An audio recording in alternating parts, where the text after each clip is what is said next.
You know what they say, I want to go live with the experts, but they say I'm too wide and nerdy, wide and nerdy, wide and nerdy. Hi there. Welcome, everybody, once again to Cast Iron Wednesday. This, of course, is a tradition that a lot of these smaller YouTube cooking channels have been doing for the past several years and more. It seems like only the smaller channels are doing this. I mean, the larger channels love their cast iron too, but it's only the smaller ones where we've had this tradition here going on of doing a cast iron video on Wednesday because it's fun. It gives us something to do. It gives us a chance to show off our cast iron on YouTube and have fun cooking with it, which is what I've been doing. The other thing I've been doing, especially the last few days, has been seasoning cast iron. And if you think seasoning cast iron is fun, then maybe you have cast ironitis. And with that, I guess it's ready to. It's time once again for our monthly Q&A session, where I get to stand here in front of my collection and let folks here throw questions at me about cast iron, with the topic this time being seasoning. So, hello to everybody who's been kind enough to show up here this evening, and I can only hope that we'll have some fun tonight talking about a subject that most people really don't care much about, except for us. So hello to Grayliton 5152, and hello to Flash 1499. Good evening, Jamie Ledgerwood and Rocket Caver. And Kathleen Tripp, nice to see you here. And hello, Corey Clark, and Sam Ostroff Cooks for Anyone, and Rich Qualls, and Rick Stumbow. Hello, and yes, hello, it was fun live with Miss Mobley. Oh, you mean the one on TikTok the other night? Yes, well, she does that just about every night, at least when she's in a good mood. When I'm going to bed, she gets up and decides to make her biscuits, and she can do that for 10 or 15 minutes. So, but hello as well, Rich Qualls watching from Southern California, where I'm sure it's a lot warmer than it is here in the northeastern part of the country or the southeastern part of the country, as it turns out. Because, yeah, this cold snap has really been something, hasn't it? And that's one reason why I got the idea earlier this week of re-seasoning a number of my cast iron pans, partly to help keep the house warm, even though the heating has been doing okay. This certainly helps so that the furnace doesn't keep cranking it and out 24/7 and driving up my bill. Also, I did realize that a fair number of the pans in my collection are in need of some freshening up, and so I've been doing my best really to bring them up into a condition where I hope they're looking better than they have been in quite a few years. Well, maybe not that long, but yes, hello as well to William Hurt and Cindy Arnold and everybody else here. And again, we're here really to have a Q&A session. So, I mean, please feel free to ask and answer questions regarding cast iron. Although I do have to say that what I've been doing the last few days is, well, number one, it's been filling my home up with smoke because, yeah, that's what you get for seasoning cast iron in the home where you have to keep your windows closed. But on the other hand, at least since I live by myself, I'm the only one who has to suffer through that. However, the results have been very nice, especially when I spent all day yesterday cleaning up my huge number 12 BSNR Dutch oven. As I've already mentioned, the Super Bowl is coming this Sunday, and I've got some cooking planned for that. In fact, I have a live video planned as well for 8 a.m. on Sunday morning, and that's when I will put together and start slow cooking a huge pot of Boston baked pork and beans. And this is the pot that I'm going to be using to do it too. And boy, I really like the condition it's gone into. I've managed to get it into.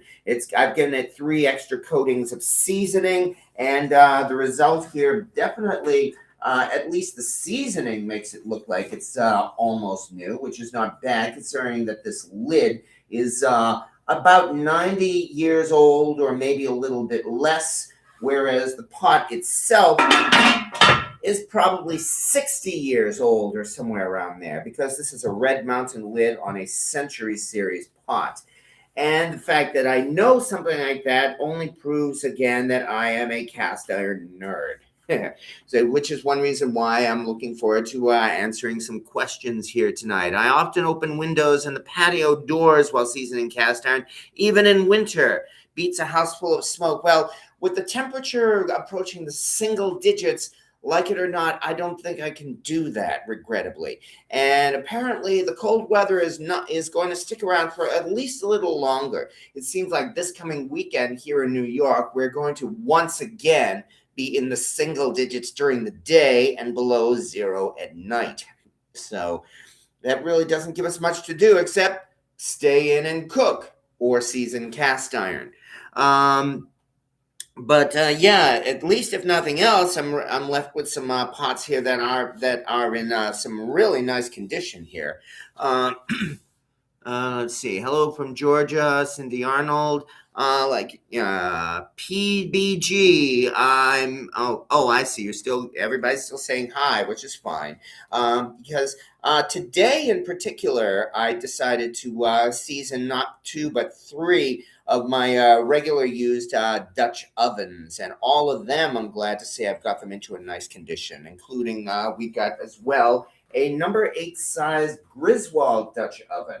Here's the lid for it, a button lid. I remember I found the actual Dutch oven itself. Oops, careful there. Which is a large logo Griswold. Looks like just a little stain or something. Which is a large logo Griswold here. I found this one at the Brimfield Antique Show. This was one of my first times at Brimfield, and if I remember right, I paid $10 for this Dutch oven, but that's because I found it pretty much at the bottom of a pile of rusty junk. And this thing here as well was orange with rust. It took quite a bit of effort to restore this into cooking condition, but that was more than 10 years ago, and since then I've gotten a whole lot of use out of that. I only found the pot at Brimfield. The lid was in fact actually a gift. I know it seems like I seem to be getting a fair number of gifts and donations in my collection, but that's largely because, again, I've been doing this for more than 10 years now. I've been cooking for 15 years, and I started really a Facebook page and a Facebook group going on about 13 years or so. And over that period of time, some people have been very, very generous and have actually sent me pieces of cast iron, all of which I've done my best to treasure. Although, and I'd said this before, I said this last Christmas, and I keep saying this, and I'll keep saying this again. I don't need any more cast iron. I am not asking anybody else to send me any more cast iron, because even though I really enjoy these gifts, such as this Griswold lid here, I have more than enough use here for any cast iron, and so I am not asking for any more cast iron donations or gifts. If you want to send a piece of cast iron, send it to someone else, someone who needs it or someone who deserves it. Family, friends, or maybe somebody else starting up their own YouTube channel. But anyway, okay, yes, and hello as well to Kevin Brown, VM9ZG. But as I said, this is one of the 3 pieces that I spent all day seasoning today. That's partly because I also was working today, and so I really only had time to do the different steps of seasoning these pots pretty much, when work was slow, because obviously that meant I had to wait a long time between each seasoning. But again, the result was worth it. Here is another piece. All these ones I just finished seasoning within the last hour or so, and I really like how these turned out. Here's another one that I managed to score this one off of eBay a little more than a year ago, I think. And this is the BS&R, Birmingham Stove and Range, handwritten Dutch oven. So in other words, this is definitely like 1930s, maybe 1940s or so, but probably 1930s with the handwritten size number on it. I'm going to get into the difference between the handwritten and the later version of the Red Mountain series in a short video coming up very soon. You're just getting started. Yeah, actually, I am. I've only been doing this now for about the last 10 minutes or so. But as far as my collection has gone, well, as I said, since I've been doing this now for the last 15 years, and especially because I'm by myself and I can only do so much cooking, I've really cut down on acquiring more and more cast iron. But that, again, that's just me. That's different for everybody. What if it happened to be a BFSNR chef skillet? Yeah, exactly. That's the problem with having cast iron. In that, if I were to find a BSNR chef skillet at a decent price, I probably would end up snatching it up, yes. What would happen then? Well, if that were the case, and if I actually like using it, I might end up regifting away this Black Lock skillet that I use as a chef skillet. But I don't know yet. Hello as well to Fatty Meats. But anyway, as I said, this is what I've been doing the last few days. I've been seasoning my cast iron. I've also been working my way through my different skillets here. And again, I posted a few short videos showing that, in that a number of these things have been hanging here long enough that they started going stale, in that, they started getting that look that looked like just that the seasoning was starting to fade, and when they were getting dusty and everything like that. So I made a point of doing my best to go through as many of these as possible and use each of them and freshen them up. And I like the results that have happened so far. For instance, I feel my collection probably looks better than it has, in quite a while. Kevin Brown. I got a good deal on 3 very crusty skillets. They cleaned up fine in the lye tank, but only show numbers 5, 8, 10 on the handle and no other markings. Any idea what make? For things like that, it would certainly help if we provided, if you were able to provide a picture. And I hope I didn't sound too sarcastic when I said that. What I mean is that there are other marks and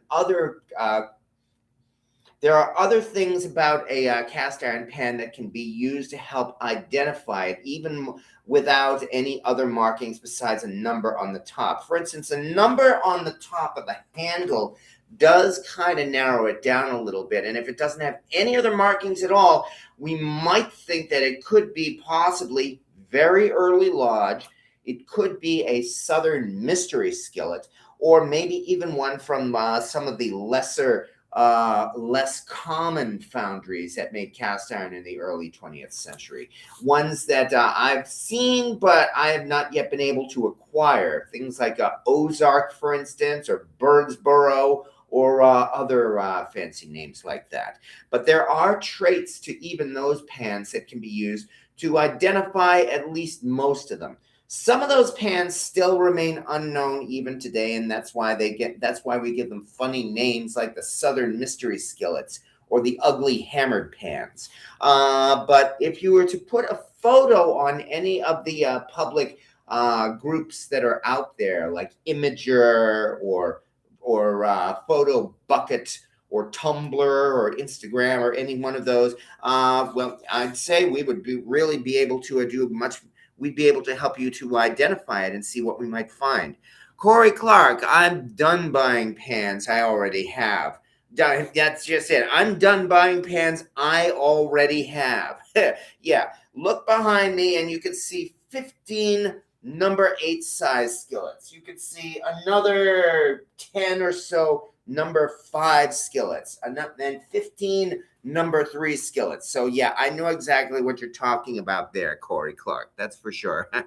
I found an Ozark last week. Oh, congratulations. And yet, so that's just it. It's probably one that you didn't have already, right? So even though you're not buying pans that you already have, you found an Ozark, and well, gee, I'm just gonna have to get that one. Hello, Kimberly Miller. Message retracted. I hope it wasn't anything bad. But yeah, like I said, that's why. Well, again, because especially because these things have been getting into some degraded condition, I've taken the time to reseason them. But at the same time, yeah, there that is my weakness. I mean, what do I mean? That's what makes it so hard to be able to rotate through all of these pans. I mean, it's like, why do I really need 15 number 8 size skillets, especially when I'm by myself? And the answer, of course, is that I don't. But, but, that's where the collector's bug comes in, and that's why we call it cast ironitis, and that's why I do my best to try to keep it under control.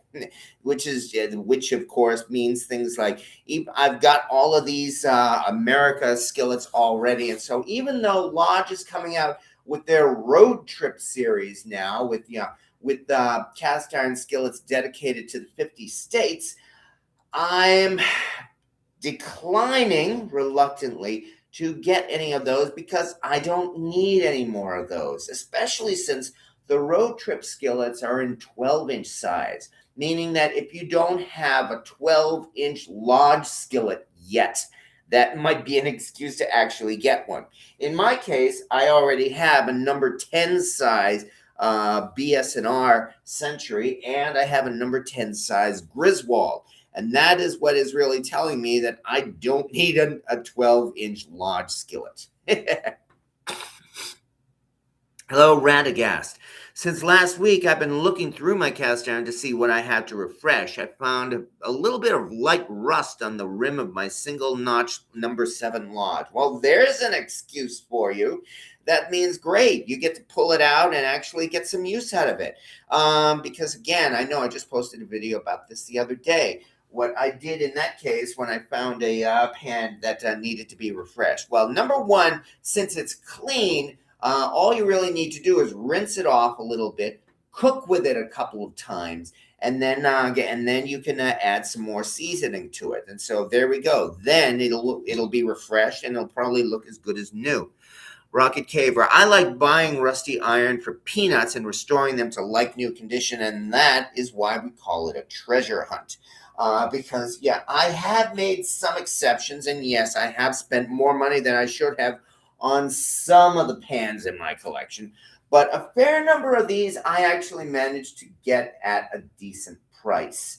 And here's the part where I could brag about some of the scores I've made. Just looking at this right now, for instance, one of my very first cast iron scores I still have. And I remember I actually found this up in mid-state New York too. Oh dear, this one has some rust. No, not rust, but it does have some dust. Looks like this one might be next in line for me to refresh. But I distinctly remember managing to score a good price on this Erie number 8 skillet, which is definitely one of the prizes in my collection here. I don't remember if I paid more than $10 for this, in fact, when I found this in an antique shop in mid-state New York. And this is back in 2011. One of my very first one of my very first antique outings. But yeah. Oh, yeah, definitely there's a little bit of dust on the inside. I guess I'm going to have to pull this out and put it into use pretty soon. Because that's the other thing, of course, about, here it is in winter. I've got to keep the windows closed, which means there isn't a lot of circulation. And so, yeah, the dust is starting to collect, unfortunately. I have at least 4 of them. 4 what? 4 Eries, you mean? Well, if so, then congratulations on that. Thank you. I will make sure to take good care of it. Oh, what did I miss? Are you sure? Okay, looks like I missed something with Kimberly Miller. Let me see. What do we have here? Let's see what it sounds like. She managed to get a good score. Kimberly Miller. I don't think so. Just a few. Number 5 BSNR. Well, really, if you found a number 5 BSNR, oh, I was not a leap year baby. It missed me by an hour and 7 minutes. Oh, I see. About people born on February 28th or the 27th or the 29th. How did you get cast iron itis and not some other type of cookware? I think that comes from the story of when I cooked in cast iron for the first time. Because in that case, it was kind of emotional because all I'll say is in late fall of 2010, my entire life was turning upside down. It was emotional in a number of ways, and I don't talk about my drama on the internet. However, I will say that I started to find myself in learning to teach myself how to cook. And that was probably that a way of compensating for that, kind of like stress relief. And it was at that time that I actually pulled out a this one. I've told the story of my very first cast iron pan, namely that I actually found this. It had been sitting in the back of a cabinet in my kitchen for like about 8 years or so, and it was also orange with rust when I pulled it out and actually tried using it for the first time.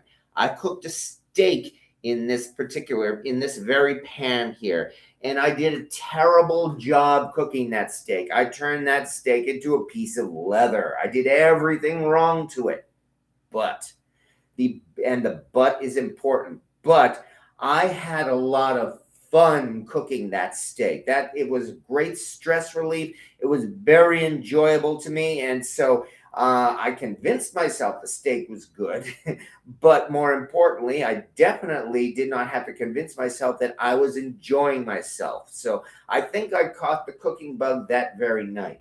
And me being a geek, being the geek that I am, over the next few days or so, I found myself starting to look on the internet and browsing on Google for things about cast iron pans.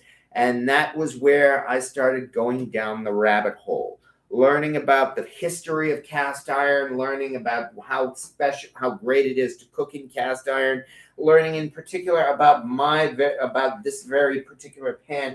My girlfriend at the time, she thought it was not a genuine lodge. She actually stated that she felt that someone had probably taken the label off of a lodge and put it onto a cheap knockoff.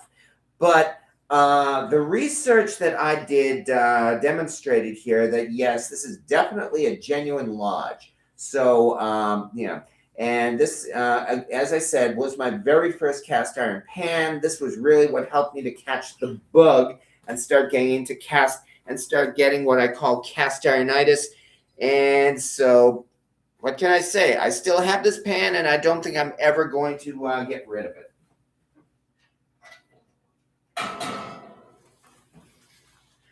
All right. I have a cousin who's 4 years older than that and has only had 20 birthdays. Oh, I see. Leap year babies. Rust is good for cast iron. Makes it hold seasoning better once it's cleaned up. Well, yeah, once it's cleaned up. There's the catch, of course. My mother gave me a skillet that was her grandmother's. That was what started it for me. Yup. We always remember our first, or in this case, our first piece of cast iron, because in your case, again, it was obviously something very special, and I can hope that you still have that particular piece and will probably always have it. So yeah, you're sounds like my outdoor cooking grilling journey. Well, I have no doubt that a lot of people probably experience their catching the bug in a similar way. So I'm certainly not going to say it was unique. It was special to me because it happened to me.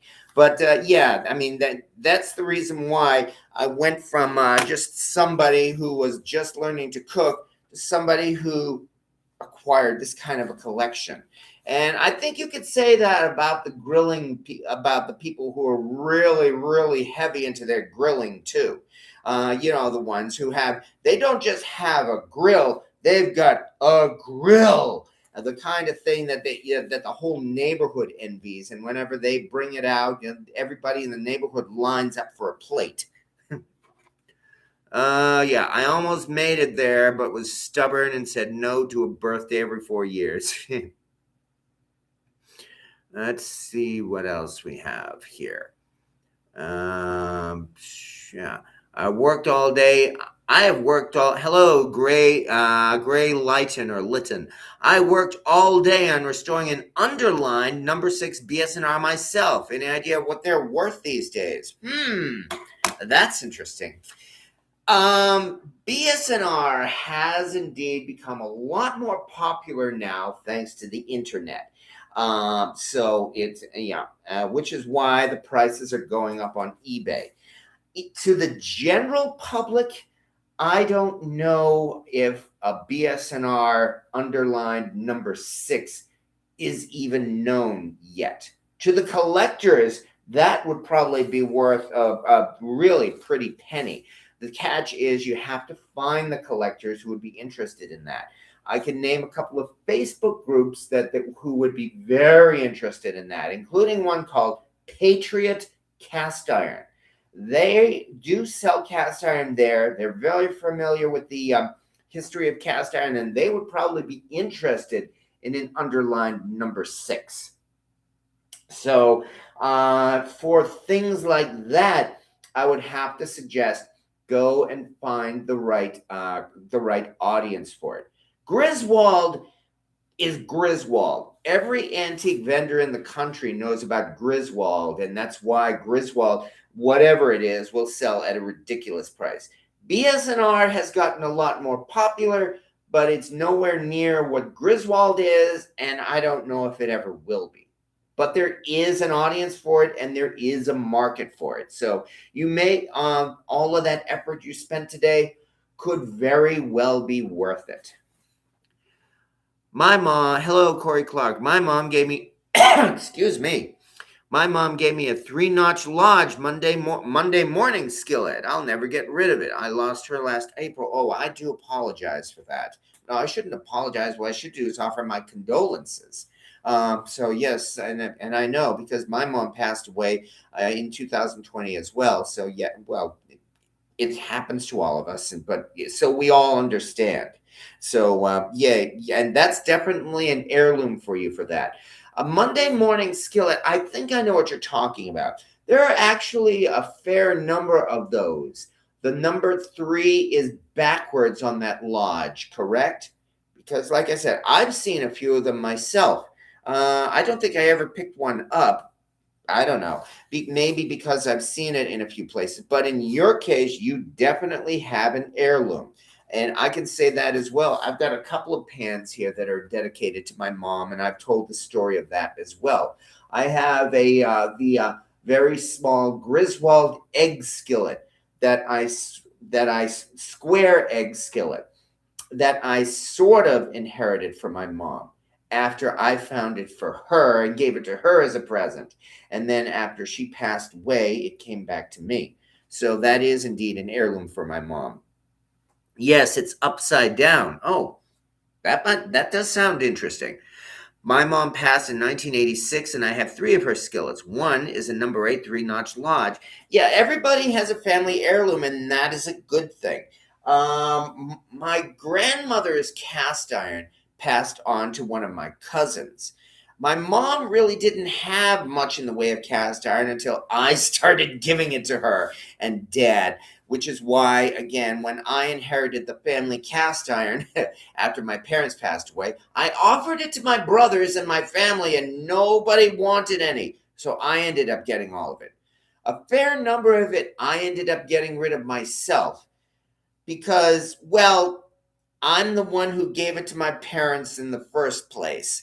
Although I do have a few pans that I do still keep as especially in memory of my mom, such as that Griswold square egg skillet. That was one.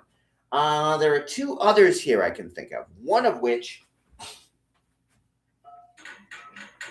I have in a way in her memory, even though this never was hers.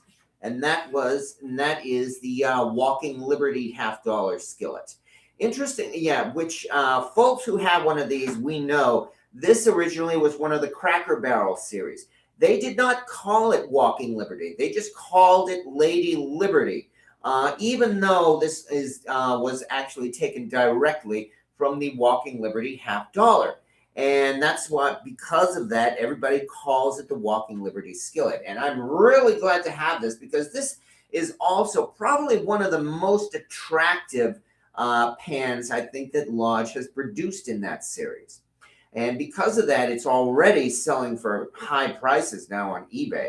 People are asking Lodge to reprint this one the way they redid the Buffalo Nickel skillet. Anyway, way back when I was really young in the 1970s, my mom and dad were heavily into coin collecting. And they got us into coin collecting because, of course, they're our parents. And so we got our first hobbies off of them. And I distinctly remember mom saying one of her all-time favorite vintage coins was the Walking Liberty $50. I never forgot that. And that's why I consider this especially an heirloom to my mom. So not only is it a really beautiful cast iron pan, in my case it's personal because, well, as I said, it reminds me of my mom. So I'm glad to have that. The other one I have was my grandmother's skillet. My grandmother on my father's side, my father's mother, this was her cast iron skillet, and my dad gave this one to me to clean up. It turned out to be one of the unknown number in diamond series, in that you can see that it has the number 8 in a diamond. If I can hold it right, there it is. The number 8 in a diamond.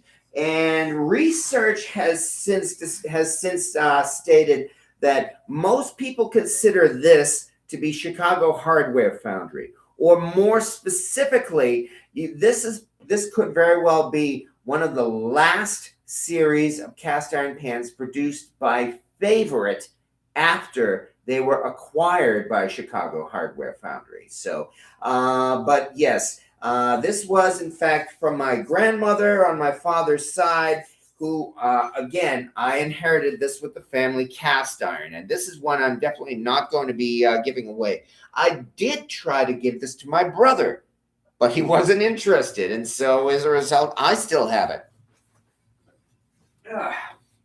So, yes. We all have a few precious family heirlooms, and that's really what makes those special. Not just because they're probably vintage pieces, but even if they're made in China, they are special to us because of family. And that's a good thing. It's good to have family heirlooms like that, as long as your house isn't full of them. Yes, Ricky, of my Rick, of my collection, Teflon. Okay, your Tefal, still hiding from cold. That's a good. Well, yeah, I think it's a gorgeous skillet too. I love my Lady Liberty skillet. I have that 8 in a diamond. Oh yeah, William Hurt. Oh well, good, because that's the other thing, as we know. Favorite stove and range is those favorite pans. You could compare them to Griswold in terms of their quality, in that they were extremely light and extremely smooth. If you like cooking in a Griswold, you would love cooking in a Favorite. And usually, favorite pans can be found at a price far less than that of Griswold, such as that Diamond 8 skillet there. And a pop-up that I need to get rid of here.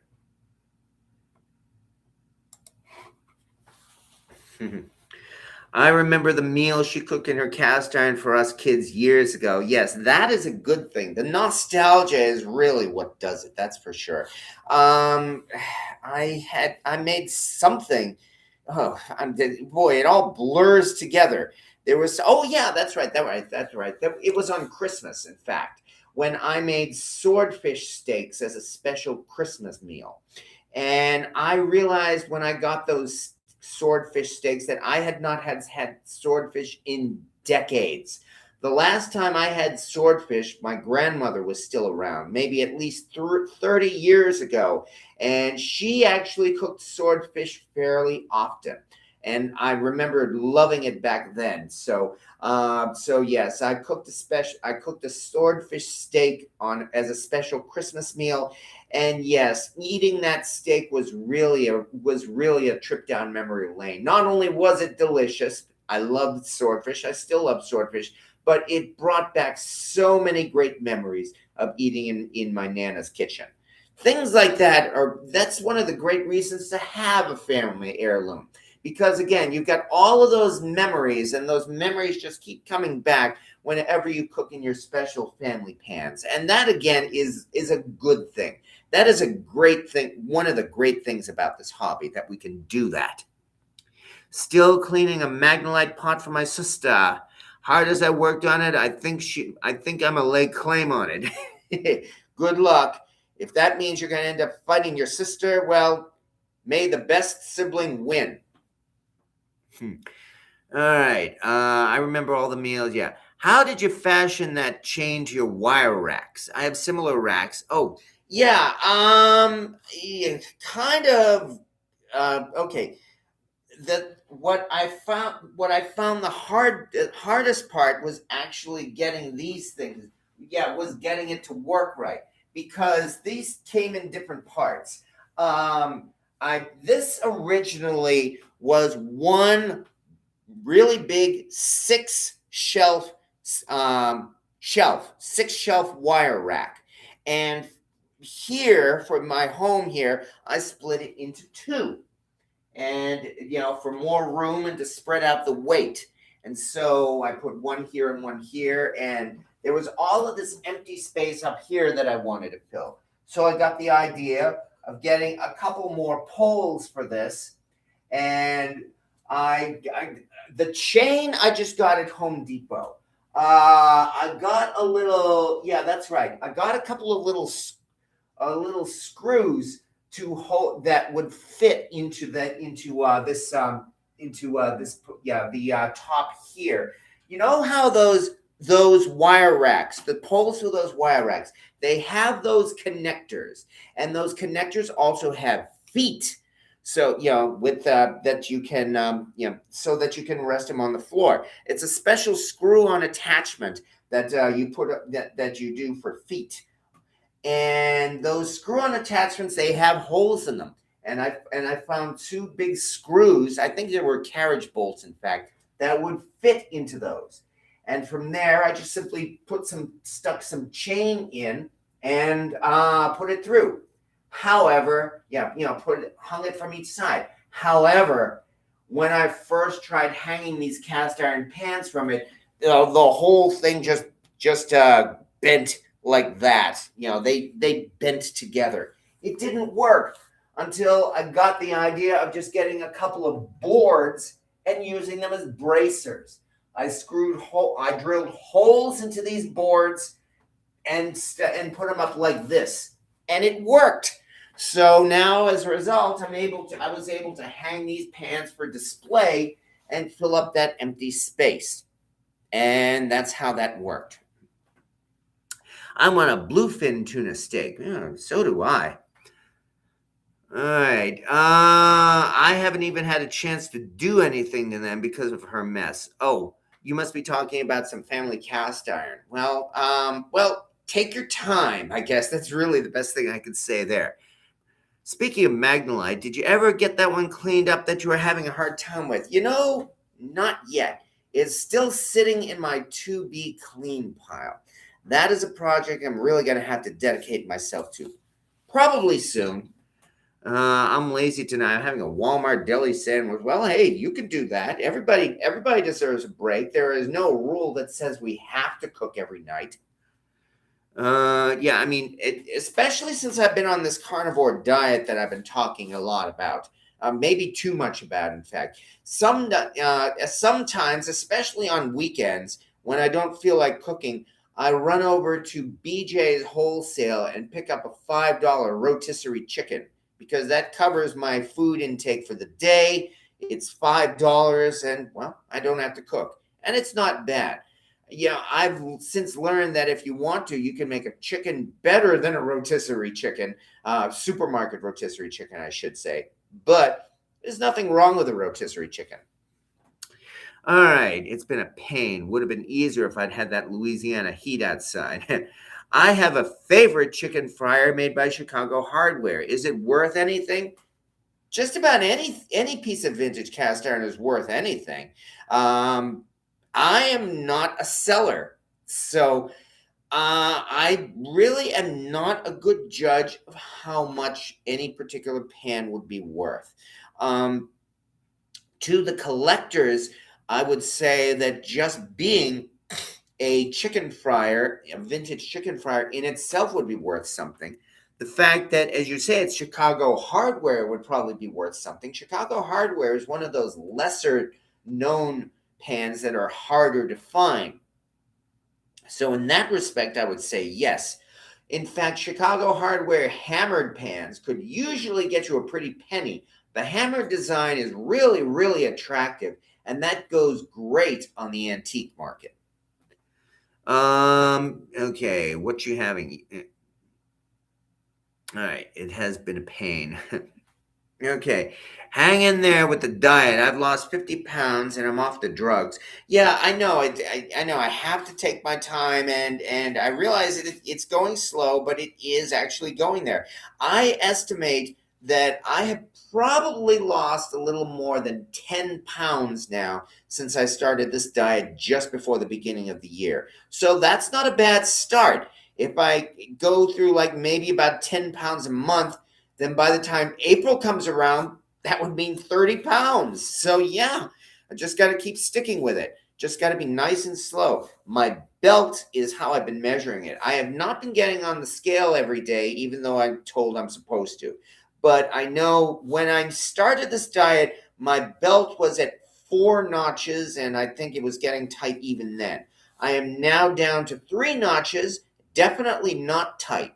I was anticipating that I'd be making 2 notches by now. I'm not quite at that point, but I can see that that is coming pretty soon.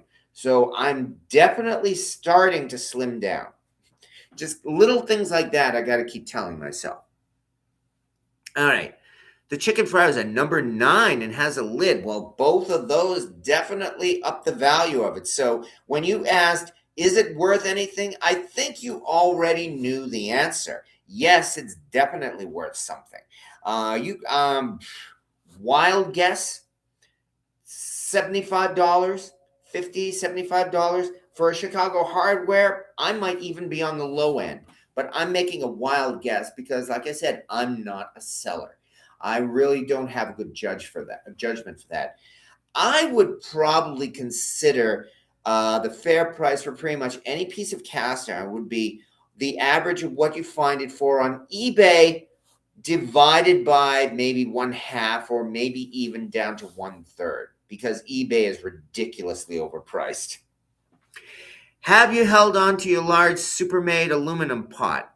Oh, that, yes, I have, in fact. It's still in the kitchen and I'm still using it because it's such a big pot. I haven't used it as much as I have, but yeah, no, I love that. I mean, as I've said about my 2 aluminum pots, they are the best water boilers that I have ever owned. So, and yeah, when I want to make anything for with boiling, like pasta, for instance, especially or rice, I will definitely first reach for my Magnolite there. And if I'm going to be cooking a big pot of pasta, then I most definitely will go for the Supermade. So yes, that is one that I'm really glad to own. I am still using it, and I have no intention of getting rid of that. That I am very happy to have scored. I think I paid $7 for that Supermade. So yes, it. Oh yeah, and also I've managed. It's still not absolutely in pristine condition even now, but it's pretty good now. Most of the stains are gone. Nothing beats the conductivity of aluminum. Exactly. So, yeah, I really enjoy it. And yeah, I also kind of enjoy arguing with those people on the internet who are still saying that aluminum is toxic. Aluminum causes Alzheimer's. No, it isn't. No, it doesn't. Yes, it's toxic in very, very high doses, but not the kind you get from cooking in aluminum. The kind that we get from cooking in aluminum is safe. I will repeat that for all you conspiracy theorists out there. Aluminum cookware is safe for cooking. Yeah, there. Hopefully, I ticked someone off. Okay. I just discovered a number 5 Griswold large block Lobo aluminum roaster. Forgot I had. Oh, nice. But yeah, there you go. Jim Glathar. Yeah, no, I haven't seen you in a little while, Jim Glathar. Nice to see you again. But yeah, that's what that's one of those things. It's like if you go rooting through your lie tank or your collection, and you come across this and say to yourself, "When did I get this?" You might have cast ironitis or aluminum-itis, I guess. uh, I have a vintage Griswold 8 chicken fryer with lid that I picked up for $29. Well, that is still a good price, especially for the lid.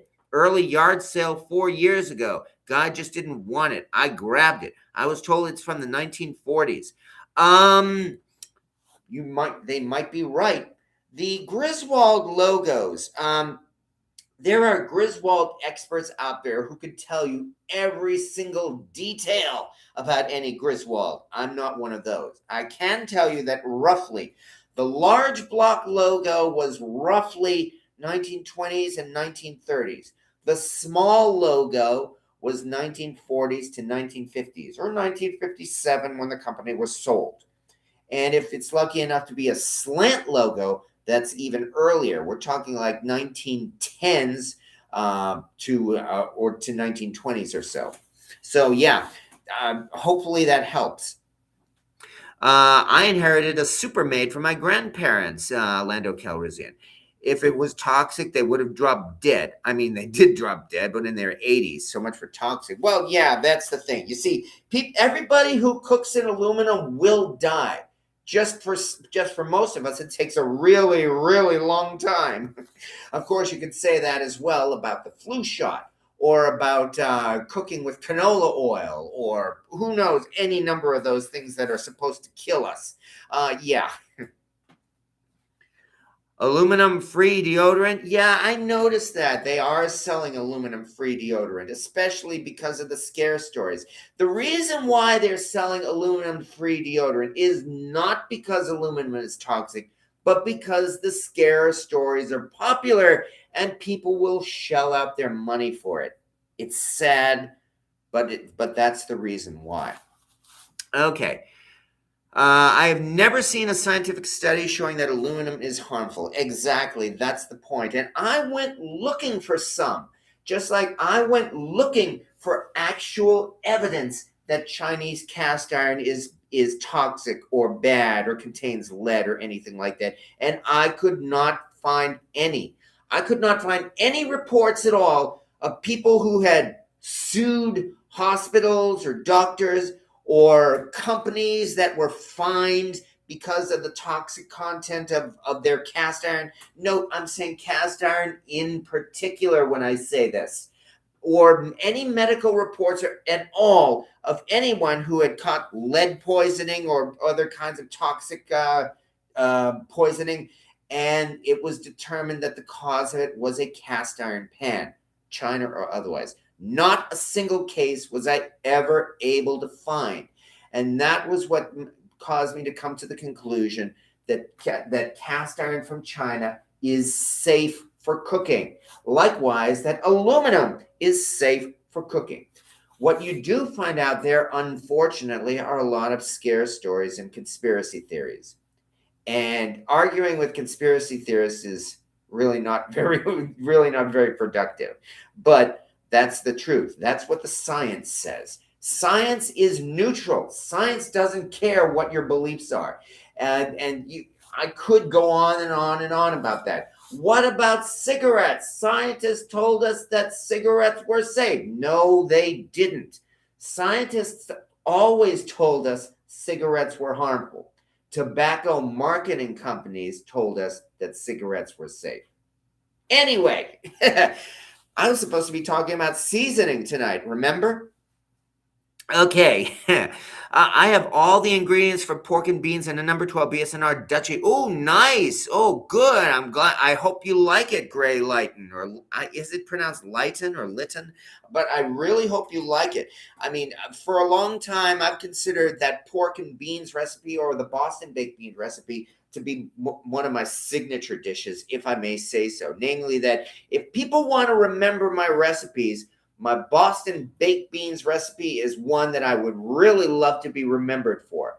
That, I think, and the 500-degree chicken. 500-degree Dutch oven chicken. What's your? I myself avoid antiperspirant, not because I think there's any evidence it's unhealthy. I just think it sounds weird to block your sweat glands with a foreign substance. Who knows? Well, yeah. I mean, we could get into a discussion of that, but I'm not interested in that kind of a discussion. Kirk 455. What's your oldest pan? My oldest pan is currently behind me, and currently I'm hiding it. And in fact, this Dutch oven here is hiding it too. It is the big cauldron that's right behind here. The 15-gallon cauldron. There it is. You see it down there in the corner. That is the 15-gallon cauldron which I've told the story of that before. One of the best scores of my life. It probably will always be one of the best scores of my life. That I found at the Brimfield Antique Show. It was one of those things where I convinced myself, that if I walk away from this deal, I will be kicking myself for the rest of my life. And so far, I was right. I am glad I got it. As a result, I have a 15-gallon cast iron cauldron from the 1800s, probably mid 19th century, maybe possibly earlier 19th century. And that is definitely one of the prizes of my collection, but that is definitely my oldest pan. Another of my oldest pans is my fancy handle skillet, which is also from the mid to later 1800s. Okay. I have another cauldron down there too. Okay, what's your oldest pan? One of my favorite Dutch ovens is a number 7 from Taiwan. It has a BSNR FP flat bottom pot lid and a smooth bottom to boot. Good.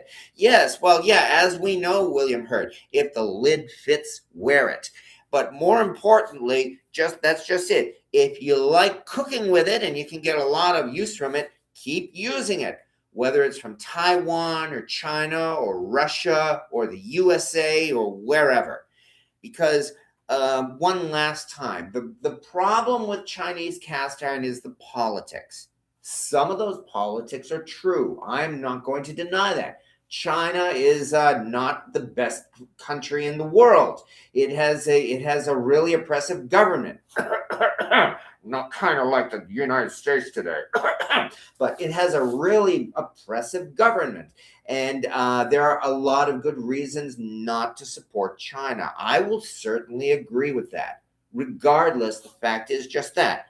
Cast iron made in China is still safe for cooking, whether or not China is a good country or a bad country. And the other thing I always say about Chinese cast iron is this. If you come across a piece of made in China cast iron at a flea market or antique place or yard sale or anything like that, and it's something that you like and you want to use and buy, go ahead and do so, because your money is not going to go back to China. It's going to go to the person running that flea market booth or yard sale or the like. So China is not going to benefit from you buying a used made in China cast iron pan. Okay. All right. I'm 2 weeks in on my big healing from dropping iron on it. Oh, sorry to hear that, Cynthia Wesley.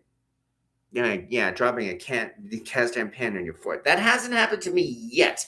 I'm still kind of recovering from that little love kiss that Stumpy gave me back in November. It is very, very slowly healing. No, it's long since healed, but the mark is still there and it is fading.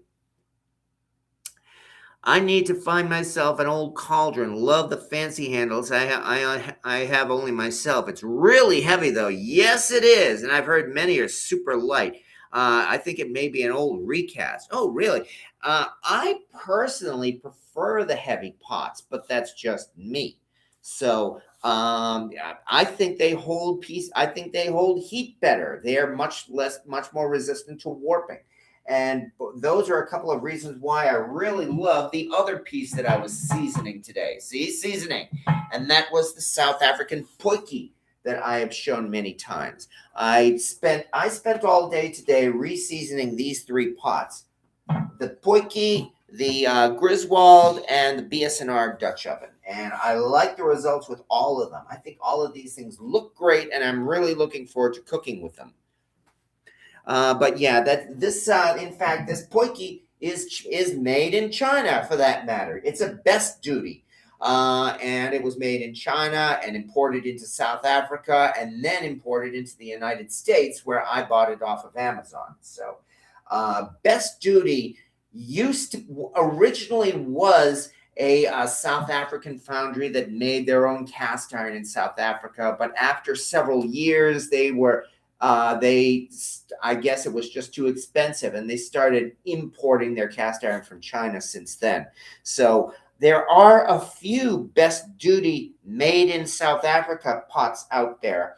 Somebody pointed that out to me. In fact, I think I learned it right here from my channel, from this live, that there are some Best Duty made in South Africa pots, but the ones that they sell today are Chinese made. In fact, all potjies from South Africa, ever since Falkirk went out of business, all potjies from South Africa are Chinese made, and that's just how it is. If Lodge were to go out of business, then we'd be in the same situation. Namely, that all of the cast iron that we would be able to acquire, new modern cast iron that is, would be made in China or other places. Oh, two comments I've gotten on YouTube today, not today, but within the last couple of days, have said, Lodge is closing. I don't know what that means. Has something happened with Lodge cast iron?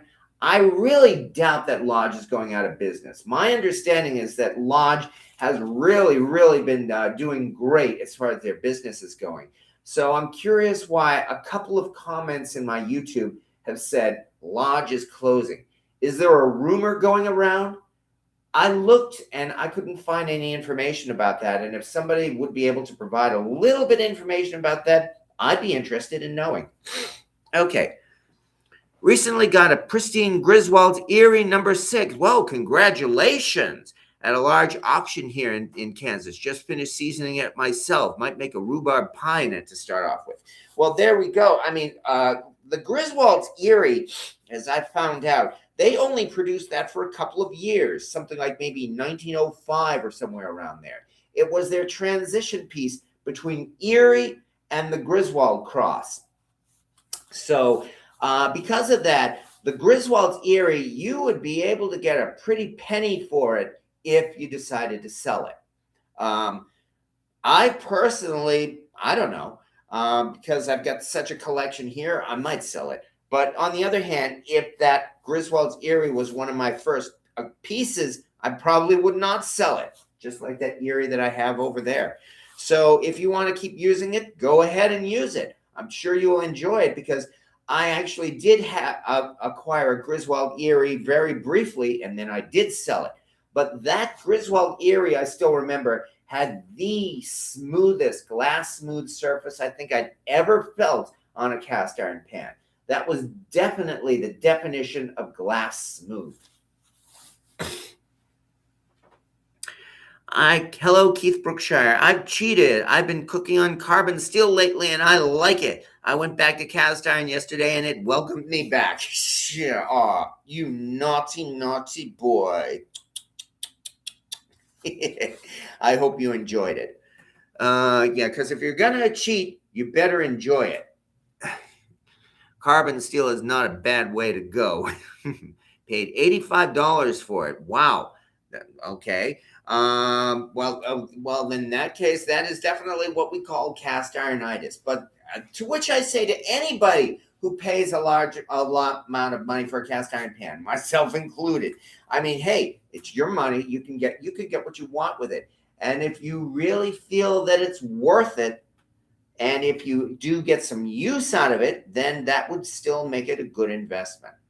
That's also why I don't have a problem with those companies like Yeti or Stargazer or Grizzly or all that selling their modern day cast iron pans at the prices that they are selling them for.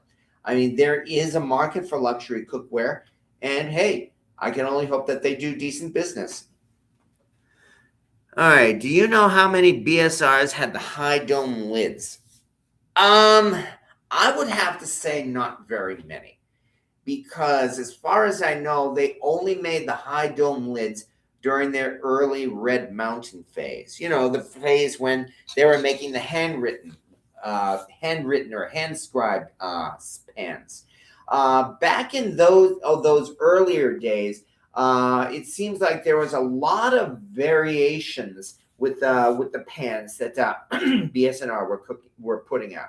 Maybe because much of their process was handmade and that it took a while before they transitioned to automation.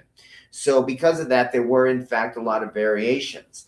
And as far as I know, the only places I've seen those high domes are in fact in the earliest Red Mountain catalogs. So that would have to mean that the high dome BSNR would be from the hand scribed series. So we're talking like maybe 1930s. And that, of course, could get into the argument over when they transition from the hand scribe to the more professional automated pans. But I don't think there is any definite answer for that.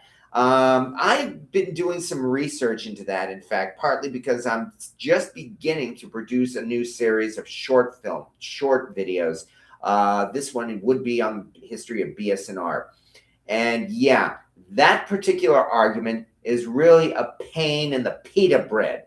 The one about the transition from Red Mountain to Century and the transition from hand scribe to automated.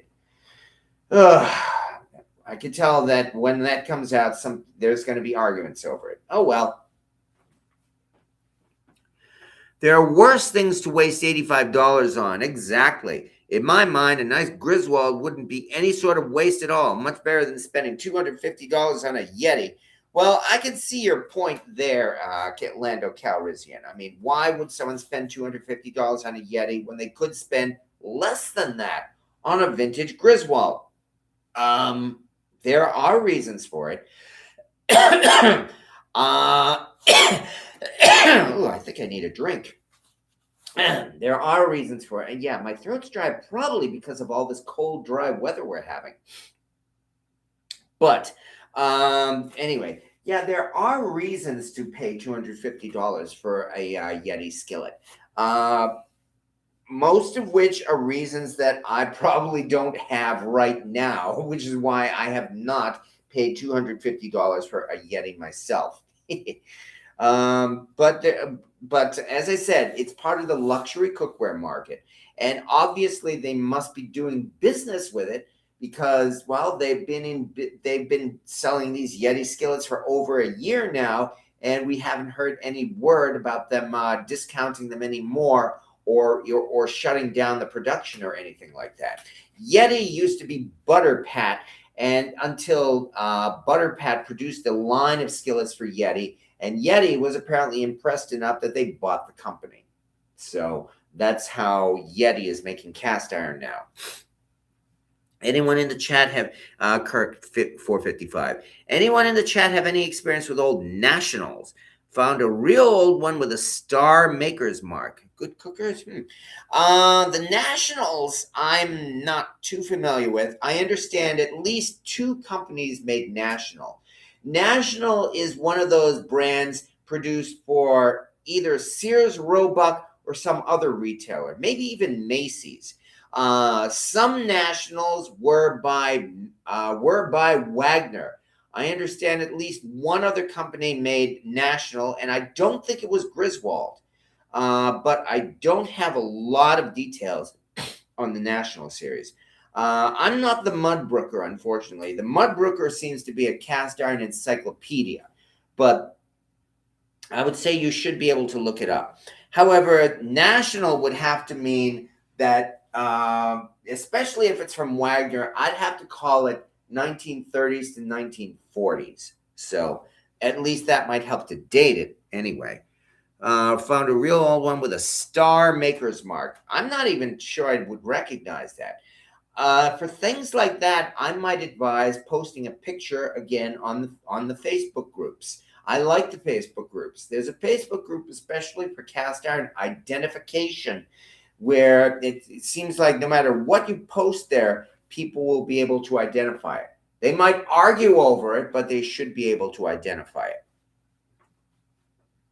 Found yourself a good, valuable piece. Exactly, Mark Sieber. Yeah, encyclopedia. Well, I'm sure you've been to Mudbrooker's lives. He does a lot better talking about the history of cast iron, I think, than I do. Because again, this was supposed to be a discussion of seasoning tonight, and even though I've been enjoying this chat, and I hope everybody else has, we haven't really talked much about seasoning. Anyway, some folks really like that tank logo. Yeah, the tank logo. And I know why you're bringing that up too, William Hurt. The tank logo. The fact that the tank logo is, in fact, from WKM, which is a made in Taiwan brand. So, even though it's evil Asian-made cast iron, because it actually has something that people like, people will actually go out of their way to acquire the tank logo. Little things like that, it seems like people are willing to put aside their politics, and I never buy Asian cast iron. Ooh, this one's got the tank logo. I'm going to pick that one up. So yes. That's also kind of like Lodge cast iron and the heart mark. That for decades Lodge produced pans with maker's marks to help identify who made those pans. And there's one particular mark that looks like a little a little heart on a number of fairly modern day Lodge pans. People have caught up on that to the point where, at least to some folks, that little heart mark has increased the value of some of those Lodge pieces. I don't know. If I were to come across a heart Lodge at a decent price, maybe I might pick it up myself. I don't know yet. Do you have an idea of how to identify the first Blacklock pans? Nobody does, because that's just it. There are no actual records of what the Blacklock pans looked like, and that's what a lot of people are arguing about.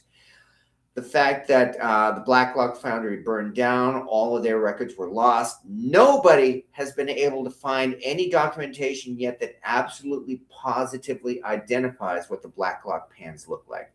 There are folks who say the Blacklock pans look like the initial skillets. Those gate mark skillets that seem to have two letters on the bottom, and those letters seem to be completely random.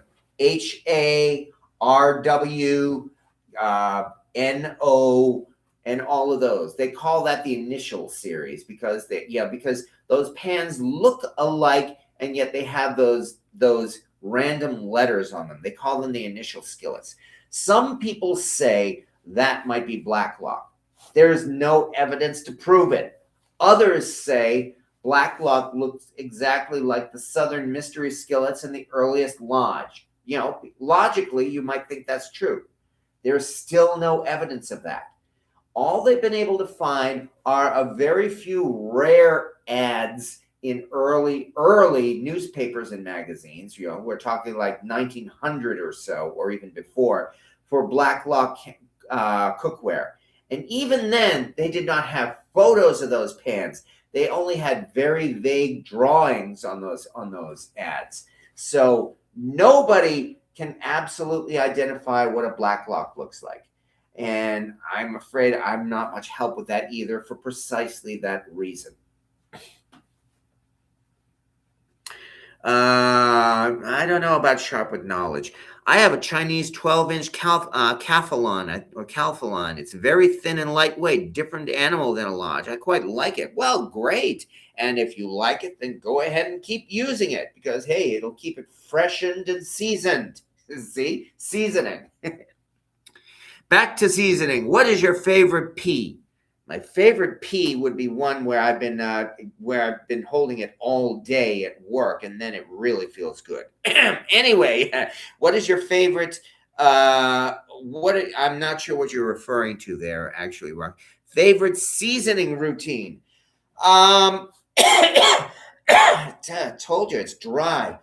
I'm definitely gonna need to take a swig, probably when this is over.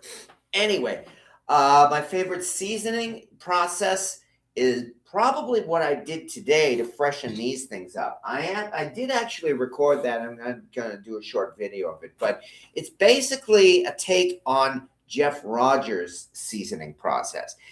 You know that famous video that Jeff Rogers did? Oh my God, at least 10 years ago, the one about cast iron maintenance, the one where he used a self-cleaning oven to clean cast iron.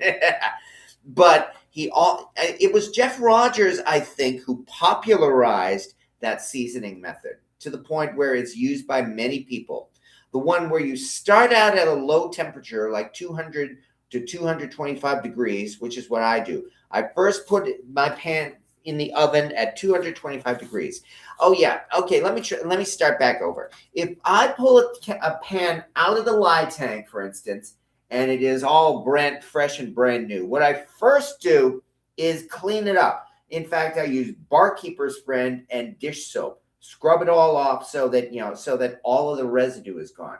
Then very quickly, towel it off. And in order to prevent the flash rust from settling in, I take a rag and I smear on a whole bunch of Crisco over every inch of the surface, top and bottom. I can do it thick because this is not seasoning yet. What I do then is put it in the oven at about 225 degrees and get it hot, or start getting it hot. That will melt the Crisco, and that will start the seasoning process, at which point then I can take it out of the oven and use a rag and wipe it off and get rid of the excess, so that you have that very, very thin coating on your pan, which is what you want. At which point then you can go through the process. Put it in the oven, heat it to 300 degrees, wipe it off again. Then you heat it to 400 degrees and leave it at 400 degrees for about an hour, maybe an hour and a half. And that's when the smoke happens, because then it goes past the smoke point. But at that point, once it cools down, you've got yourself a seasoned pan. You've got the first layer of seasoning. And that's when a lot of people, like I did today, then you repeat it at least twice more, so that these pans have 3 additional coatings of seasoning on them, and that's exactly what I did. I've been using Crisco largely because I haven't acquired any fancy cast iron seasoning like Crisby or the like. On the other hand, I anticipate that when I go on my next road trip, like around April or so, I will probably pick up some cast iron seasoning wax. All right. I'm partial to Crisco, Lando Calrissian. I'm partial to Crisco. Keep some in a large mini skillet next to my stove at all times. That's what I do. Although I've got this little pot in fact, I got that little cast iron pot from Aldi only about a year or so ago. But yeah, I do the same thing. And I only use that Crisco for wiping down my pans. I don't cook with that Crisco. It's only for wiping down my pans. Cynthia Wesley, I do the Corey method. After getting all cleaned up, I throw it in the oven as it heats and let it roll. I stop those temperature time and changes. Yeah, I do that too from time to time when I'm in kind of a rush. Because if you don't go through each step, the fastest I think I can get a pan from brand new to the first layer of seasoning is in a little under 2 hours, which is not too bad. In that case, then, like I said, you heat it up to 225, rub it on, wipe it off, put it in the oven, go right up to 400 or a little more, and then again, leave it there for at least an hour or so. At which point then you let it cool off and you do have a seasoned cast iron pan. That's probably how the sellers do it. In that unless you've got something that you really want to sell at a really, really good price, like a high price. And you really take your time and put several coats of seasoning on it. For most sellers, I would think that's what they do. They season it once, especially so that it doesn't pick up any more rust, and then it's ready to sell. And that's how it goes. That's how you roll. It'll heat up with the oven. Yeah. I never turn my pans over to season because I wipe off the excess oil. There I go again. It's a little annoying. You're probably doing it right, Radagast, in fact. Any vegetable oil, just in case somebody's allergic. Yes. Yeah, that's the other thing, of course. What is the best oil to season with? The answer is the one that works. There are people who season with lard and bacon grease. I season with Crisco. Some people season with vegetable oil. Some people okay. The reason why I don't want to season with coconut oil or avocado oil, number one, it's expensive. Why should you use that fancy stuff when the cheap stuff will work just as well? Because what you're just doing is burning on a layer of seasoning. They call it carbonizing, which really means just that. You are transforming it to carbon. In other words, you're burning it. You are burning on a layer of seasoning. And cheap vegetable oil will burn on a layer of seasoning just as well as that fancy avocado and coconut oil will. Or at least that's the impression. There really doesn't seem to be a best oil for seasoning cast iron, which is why pretty much, as I said, you go with what you want. I like using Crisco, especially because it's solid. I think it wipes on better. I can cover every inch of it with just that, every little bit on the pan with Crisco in that manner, and I like it for that reason. Not because of the kind of oil, but because it's solid. I've heard cleaning with cold water instead of hot helps keep it from flash rusting. Any truth to this? That seems to be the case. I've done that myself. And yes, it does seem like running it under cold water delays the flash rust. It still seems to happen, but it doesn't seem to happen instantly like that. So yeah, I will agree with that, and I might suggest give it a try. Because all you have to do is run it under cold water when you rinse it off. Just don't use butter flavored Crisco. Well, yeah, there is that. I just do quick stovetop seasonings and cook.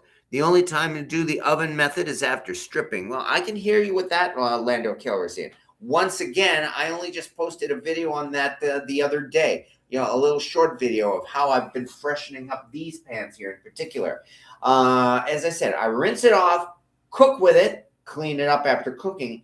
Then I put it on the burner and get it nice and hot again. Not red hot, but hot enough where just the same as if you wanted to cook. So we're talking like maybe in about the 400 to 500 degree range. At which point you take your heavy, heavy oven glove. You don't want to burn yourself, and while it's still hot, rub it over with your oil, or in my case with Crisco, because that's why I did the video. I got a good shot of the pan smoking when I rubbed it with that, and that's actually pretty cool. So yeah, it does a decent job. It does what it needs to do. You've got a nicely freshened and probably seasoned pan that way. Of course, I dry my pans on the stove, so no rust anyway. I use Crisco except for constipation or other gym pans with lots of nooks and crannies. Then I use liquid vegetable oil. Yeah. Oh yeah. And then we talk about the muffin pans, the ones that are a real pain to season because of all the little nooks and crannies. And there we go again. I don't have a cold. It's just the air is dry. But for those things that have all the nooks and crannies, might I suggest using a basting brush? that might help to get into those little nooks and crannies. I use butter after cooking as a quick refresh. Well, again, the short answer is if it works for you, then go ahead and use it. That's probably the easiest way to say that. All right, I've used Crisco. Yeah. Dang fire hall meeting getting in the way of my cast iron show. Well, hello, Val's Black Cats Rule. Well, you can always watch the replay. Nothing wrong with that. And besides, we've only seemed to have gotten into this seasoning discussion within the last 20 minutes or so. But thank you to everybody who have. Nonetheless, it's been a lot of fun.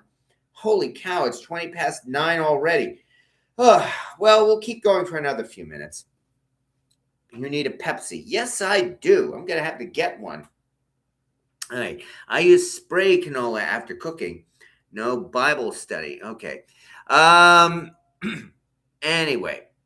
Yeah, good to see you, Val. Yeah, Val, you've been getting this weather too, haven't you? So, as you know, we are going to have yet another single-digit temperature weekend coming up. Isn't that exciting? I guess we're just going to have to cook and season cast iron. The butter is for my everyday pans. Never used peanut oil. Well, peanut oil is, again, a high smoke point oil. That's one reason. If you do use peanut oil, you would probably have to season it at least 500 degrees to get it to work. I guess a mention of the allergy thing.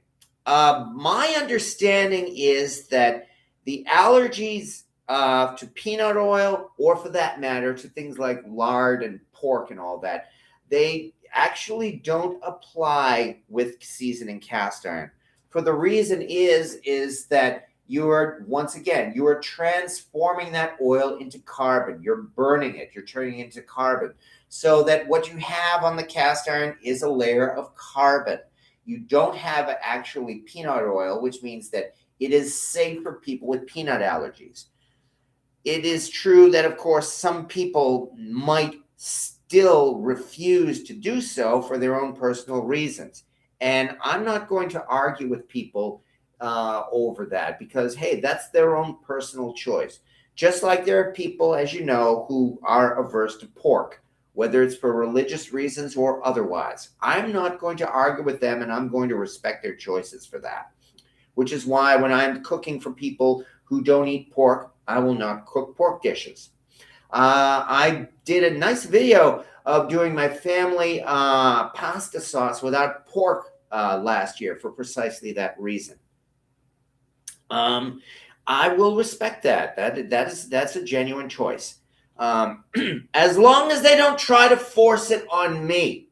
That's what I don't like about the vegan crowd and the anti-GMO crowd and all of that. I mean, I'm perfectly fine with it until you start trying to force it on me. Okay. I imagine the proteins which trigger anaphylaxis are burnt off. Yeah, that's probably a good way to describe it. I'm not a scientist, but it sounds good. I have a severe peanut allergy and would prefer not to die trying though, lol, LOL. Yeah, that's exactly my point, Lando Calrissian. If you have a severe peanut allergy, I probably would say, well, don't use it for that reason. Just to be safe. I use Crisco, so you could safely visit my home, and that all of my pans are seasoned in that way. But if you were to come across a pan, for instance, that had been actually seasoned with peanut oil, which is probably not very likely because, like I said, peanut oil is a high smoke point oil anyway, and it's not easy to season with. So the odds of you finding a pan actually seasoned with peanut oil are probably none. But even so, scientifically, you probably wouldn't have anything to worry about. There would probably be a greater chance of an unknown cast iron pan having been used for something that would contaminate it, like changing motor oil, for instance. So, but things like that are why it is a good idea. Okay, and I'll leave it with this. It is a good idea probably if you have an unknown cast iron pan and you have any reason at all to be suspicious, then it would be a good reason to completely strip that pan down and season it from scratch. There are genuine reasons for that. If you buy it from a cast iron seller who took his time to season his pans and he knows what he's doing, it's almost certainly safe. But if you buy it at a flea market or an antique store or yard sale or the like, probably would be a good idea to strip it completely. Not just because of the possibility, however rare, that it could have been used for melting lead. There are other conditions that could also contaminate the pan. What if the pan, for instance, had been used for changing motor oil? I would hope that it would be completely obvious, and then so that you wouldn't need to take all the time to strip it down or anything like that before discovering that.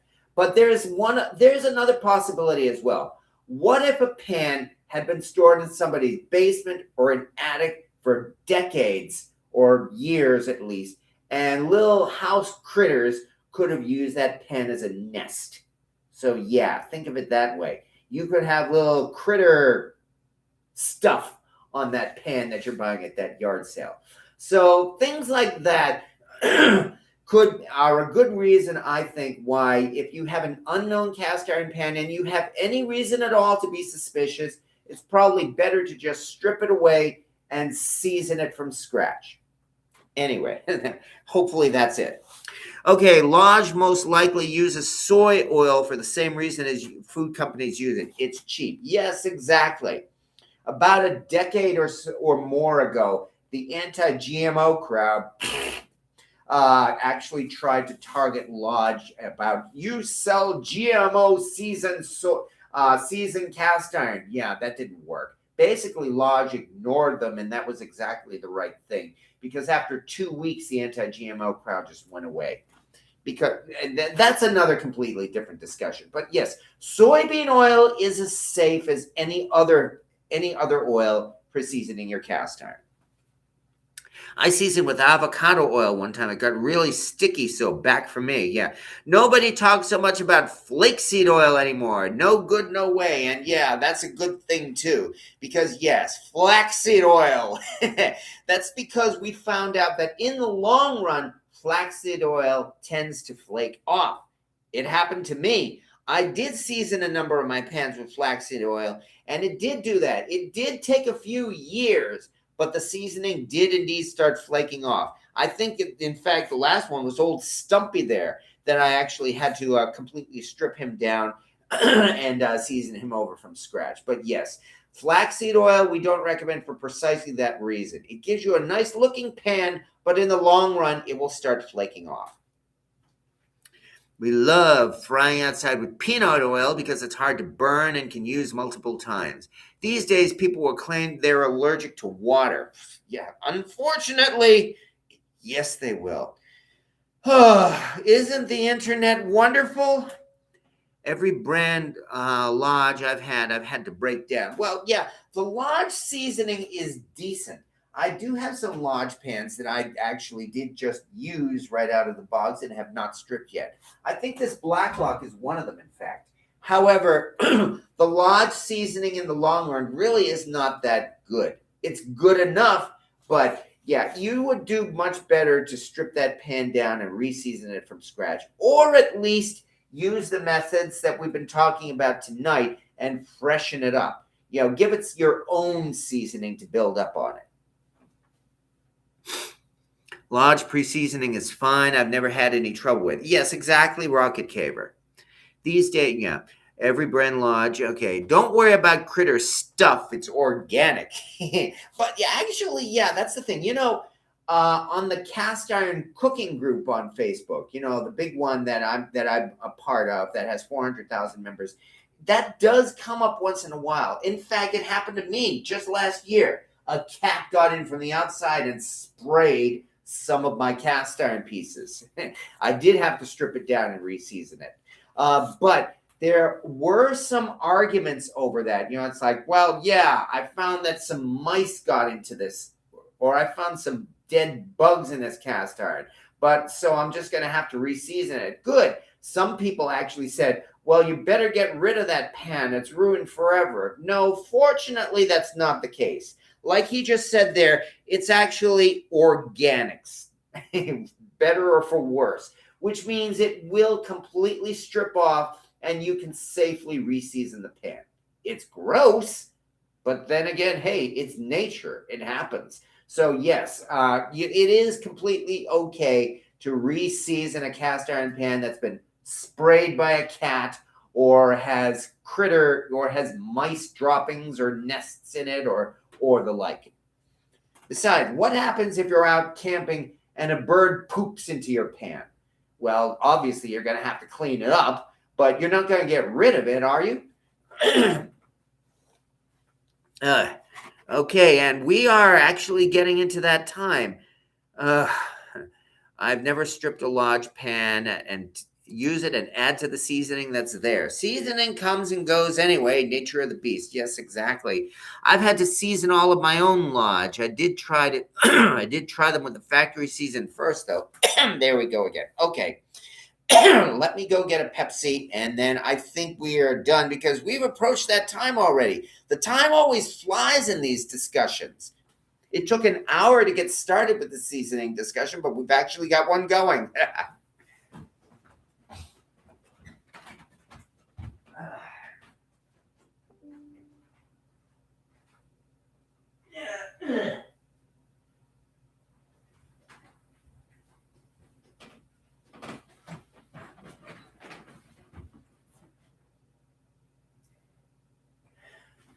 Oh, by the way, they took the aspartame out of this Pepsi Max.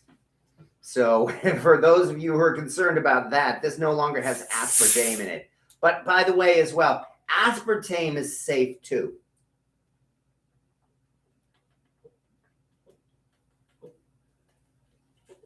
Oh, much better. All right. Okay. And with that,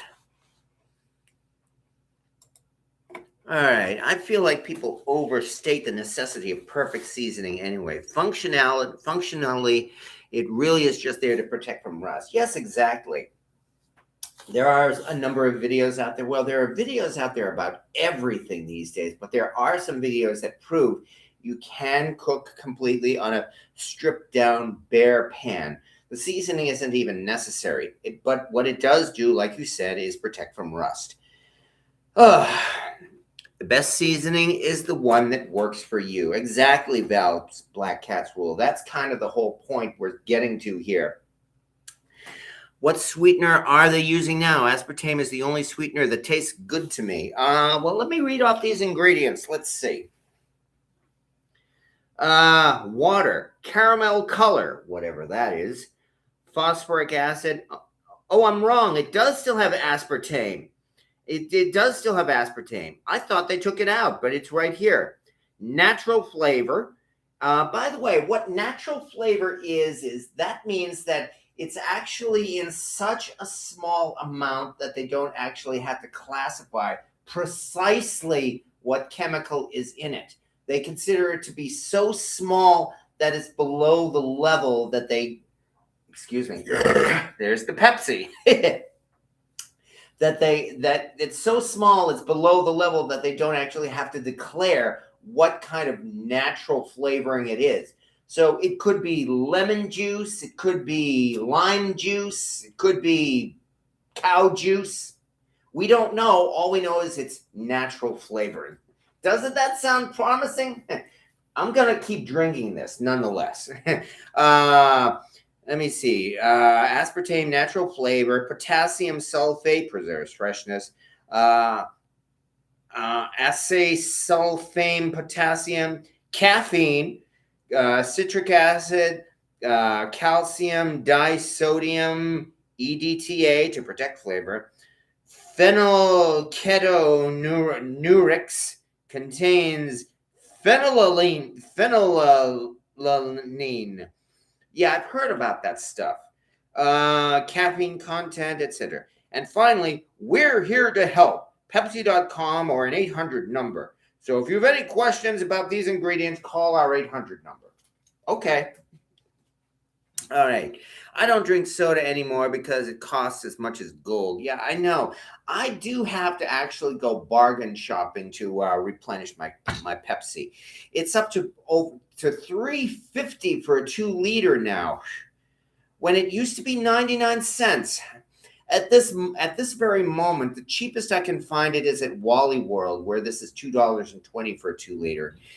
If I can find it cheaper, then I stock up. Okay, if my fried eggs slide in the pan, I know it has the right seasoning for me. Yes, exactly. I drink a lot of Tang. Okay, all right, but nonetheless, though, as I said, we are still getting into that time, so oh, we're only just now starting really to get into a good seasoning discussion, which means I guess we'll just have to continue this. I don't know about next week because I think I'd like to get back into some cooking next week, but we'll find out.